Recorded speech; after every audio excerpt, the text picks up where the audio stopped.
Hello alligators and crocs, and welcome back to another video. Today we're doing a tier list on the best shoulder exercises. Let's talk about it. What are the best shoulder exercises for you to do? Now, of course, if you want a quick solution to this, prize in the description. I have an entire set of the best shoulder exercises, and actually every best exercise in general. I made an entire protocol that you can go down there and buy. It's 50% off right now, so it's honestly a steal because it's not finished yet. But regardless, let's get into this tier list. What are the best shoulder exercises? Let's see. All right, so starting off with seated dumbbell press. Now, I am personally not a big fan of the dumbbell presses, but they're great for stability, and honestly, I can't even lie to you, the people that do them well have some big ass shoulders, big ass chest.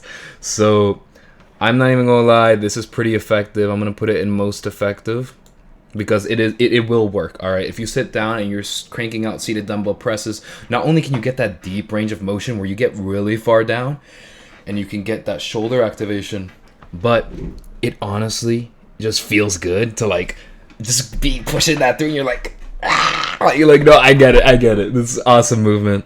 Let's see, dumbbell front raises.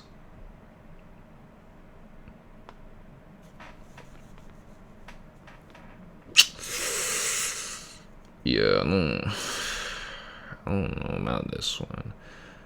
Listen, it's not that they're bad. Okay, let's get this out of the way. Before somebody in the comments, little Timmy, goes like, actually, dumbbell front raises are great. Listen. Hear me out. All right. You already hammer your front. There's three parts to the delt, right? There's three parts. There's side delt, there's front delt, and there's rear delt, right? We already hammer side delt with a lot of the other movements we'll see later.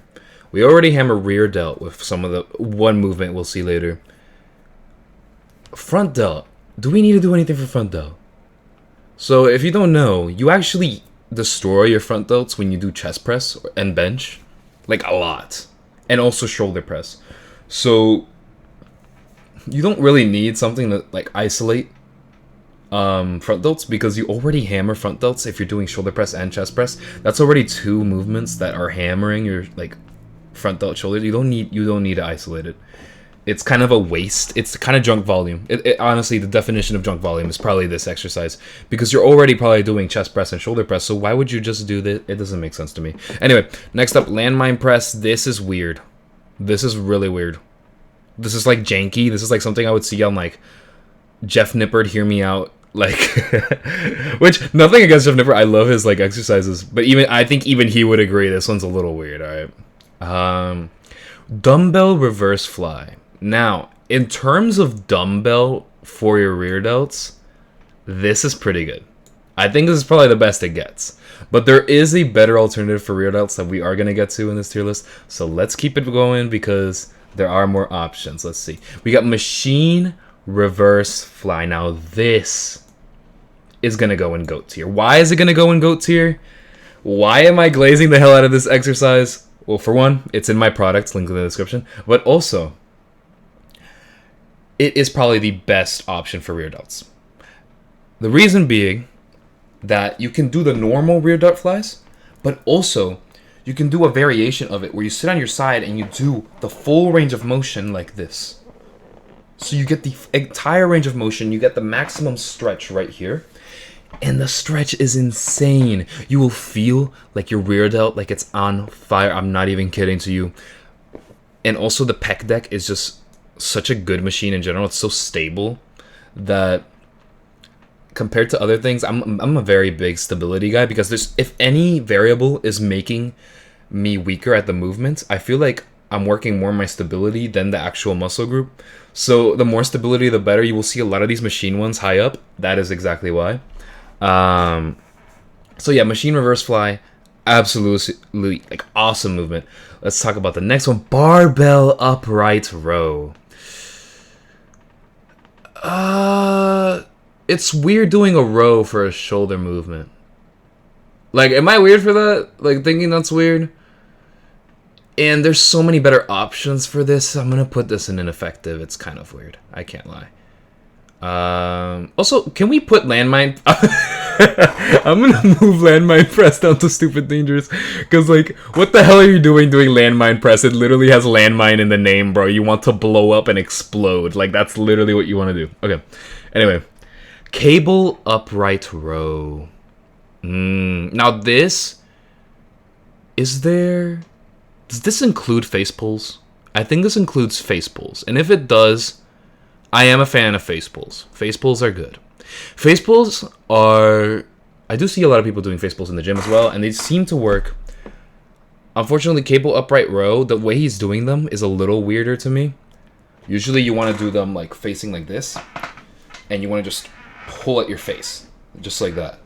The reason being, you want to squeeze the rear delts. So if you're doing it from like down there, I feel like there's a lot of like trap activation there, which you don't want to really mess with too many. You're already doing an isolated movement. You want to isolate the muscle group. So let's throw cable upright row and good. All right.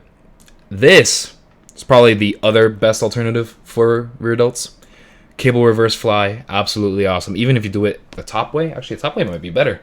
Basically, you're squeezing at the end of the movement. Cable has great stability. And also, like, it's the exact same movement as the pec deck, the machine reverse fly. But the only difference here, it's just on, why am I blanking? Cables. It's on cables. So, yeah. Anyway, next up we got push press. Push press.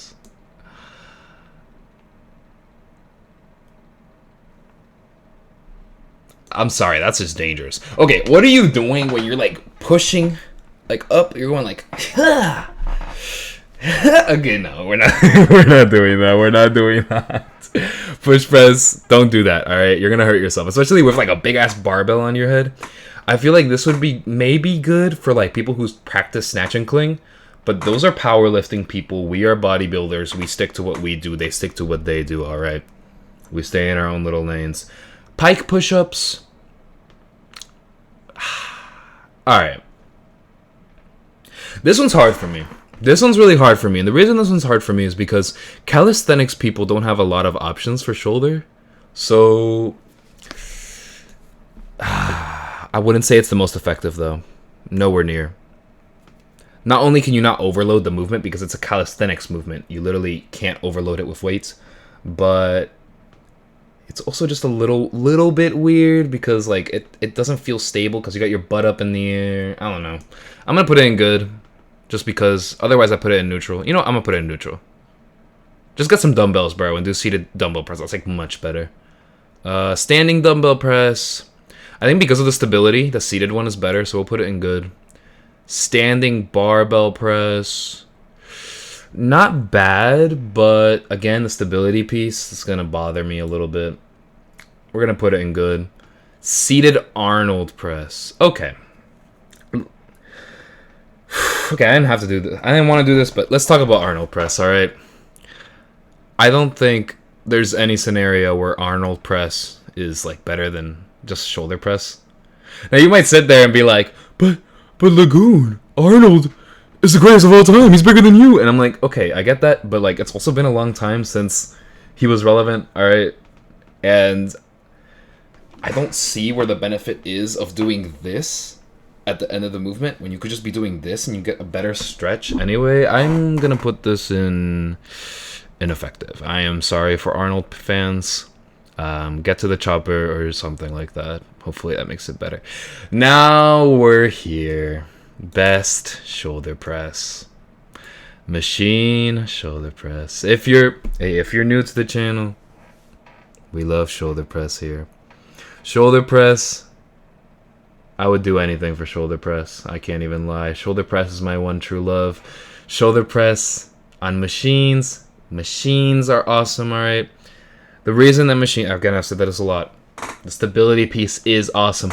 You can work it over time. You can also do drop sets on machines, which is something I really like. Basically, a drop set is when you do a weight, and then when you can't do the weights anymore, you drop it, and then you keep going. Now, you can do this on the other ones, technically, but with dumbbells, it's a little harder, because you need to grab a new set of dumbbells. You need to bring them over. You gotta go like, bleh. And like, I don't know, it's a little more annoying. while the machine shoulder press has the stability and the drop sets kind of built in. Also, you can change the seat height. You can set like wherever you want. So like you can basically like, people have different torso sizes, so you can change the seat a lot too. On seated dumbbell press, you can't always do that. I'm not even gonna lie. Although it doesn't really matter because the dumbbells are right here. But what I mean is like, you can't really customize it to your heart's content. Some shoulder presses like on machines like get real customizable. Just machines in general. But regardless, behind the neck shoulder press, that's weird, that's stupid, that's dangerous, that's weird. Okay. I don't get why you would do it like behind the neck. What's the like benefit there? I don't see the benefit there. That's really stupid. Okay. Okay. Dumbbell lateral raise. We're gonna put this in most effective. The reason it's not gonna go in GOAT tier, because I know some of you are gonna look at me weird for not putting this in GOAT tier. People swing a lot doing this movement. People don't control this shit, especially on dumbbells. Holy crap! Like even on the way down, even on the negative, I see people going like with all this momentum, and like just because of that, people always get the form on this wrong. If you do the form on this perfectly, yes, it's in GOAT tier, but I don't think most people are. And machine lateral raise, I'm actually not a fan of this one at all. This is like the one machine like variant of stuff that I actually don't like. It's a little weird because like it feels like it's squishing down on your arms, and I feel like I like my arm being more extended rather than being like closer together when I do this movement. So I'm not a big fan. The real king of lateral raises is absolutely cable lateral raises. This is, what the hell? This is the best lateral raise movement because the cable allows you to swing it up and control it. There's so much stability in the cable compared to the others. It's actually insane. Like it has a little drag on it, but it's very smooth. So it kind of feels like you're ripping a chainsaw, and then on the way down you just have to control it. And again, it's also unilateral. You want to have some unilateral movements in there to make sure that you're not imbalanced. So overall, great movement. And it's actually really funny because we ended up with literally exactly what I do for shoulders in my product in GOAT tier. So you see these GOAT, if you buy my product, go into the description and you like get it, you will literally notice that these 3 movements are there for shoulders. So like we're already locked in on that. But yep, that's the end of the tier list. Thank you so much for watching. Please don't do landmine press. Can we like all agree that like landmine press is like a horrific idea? If you want to screenshot this, send it to your buddies. Laugh at me for putting dumbbell lateral raise in most effective instead of GOAT. Go ahead.